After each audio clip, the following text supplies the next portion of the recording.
All right, ladies, it's fantasy update time. Quick little recap of last week.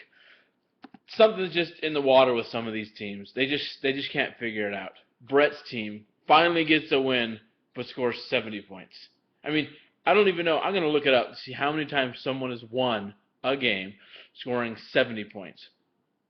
Then you got Spencer coming out of a huge week last week, and then he scores 69 points.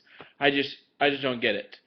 The two teams that just seem to really be getting it done are Jake's team. Of course, he has been very good this season.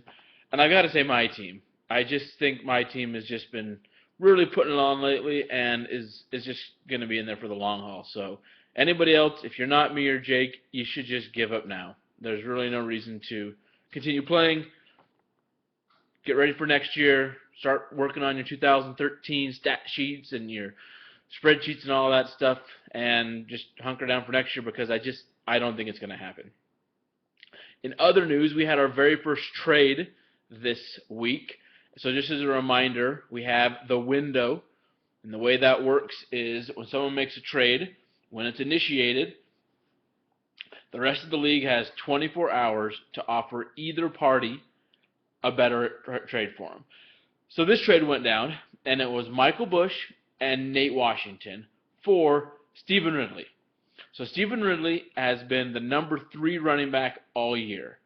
And in Eric Karabell, one of the ESPN fantasy writers, in his end-of-year rankings where he predicts from here to the rest of the year what players will end up, he has Nate Washington as the 57th wide receiver, 57th, and Michael Bush as the 31st, and Stephen Ridley as the 10th running back. So clearly, this was a terrible trade. Ren, you almost got away with something great. And Preston, what are you thinking? Don't do this anymore, okay? Don't do this anymore. Ren is going to try and snooker you, which I know he'll be upset at me for saying that, but he will. So anyways, we had 24 hours from yesterday to try and put together a new trade. And I think Pace and Martian were texting him about some trades. I had a couple trade offers to him, but he eventually, I guess, renegotiated with Ren. Ren realizing he was about to lose Stephen Ridley and lose out on him. So a new trade was put in. So I just went in, vetoed the trade, and let Ren and Spencer work it out, and they just set this new trade. So now there's a new trade right now, which is Stephen Ridley. Let me look at Stephen Ridley for Deshaun Jackson and Darren Sproles. So that trade was initiated this afternoon and now has another 24 hours. So if any of you want to make a better offer to Preston for Stephen Ridley or a better offer to Ren for Darren Sproles and Steven Jackson, go for it. You've got 24 hours. If you want to, great. If you don't, doesn't matter. So we've had our very first trade, and that was a lot of fun to see all the things going down, and Ren almost getting him, and then he didn't get him, and now he's doing this other trade. So we're looking forward to this week. We've got week 6. I can't believe we're already 5 weeks into this. I swear we just started the season. I can't even believe it's almost a third the way through. Brett finally got his first win, and that was sweet, and this week he's playing Pace, which is always a good person to play the week after a big win. You got a big emotional high, and you get up and just you try and thump Pace. How much more excited could you be for this week, Brett, than an opportunity to beat Pace? Ironically, Ren, who I believe was a little upset with me for the whole window thing and not letting him get away with trading for Stephen Ridley, I get to play Ren this week. So we've got an opportunity to see if that trade panned out and he can try and get a little revenge on me, I guess, for ruining his mastermind plan.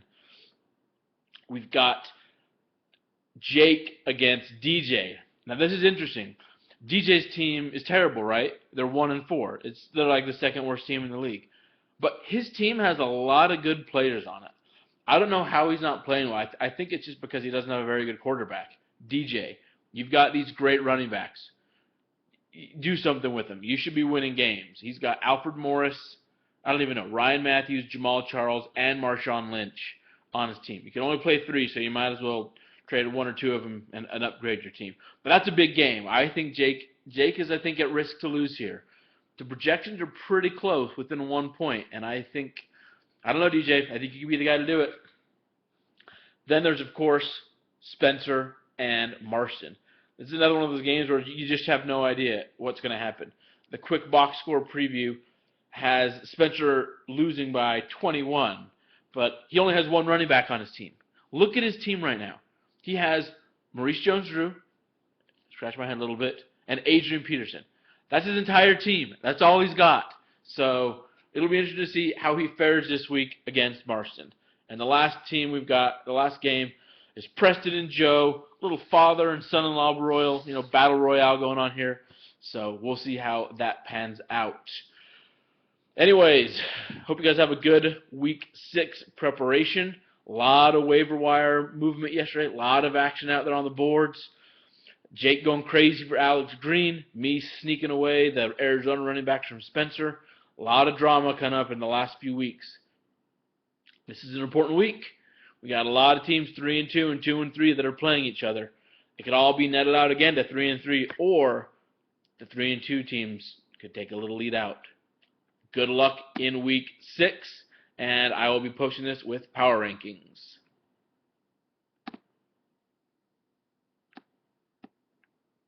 Stop. There we go.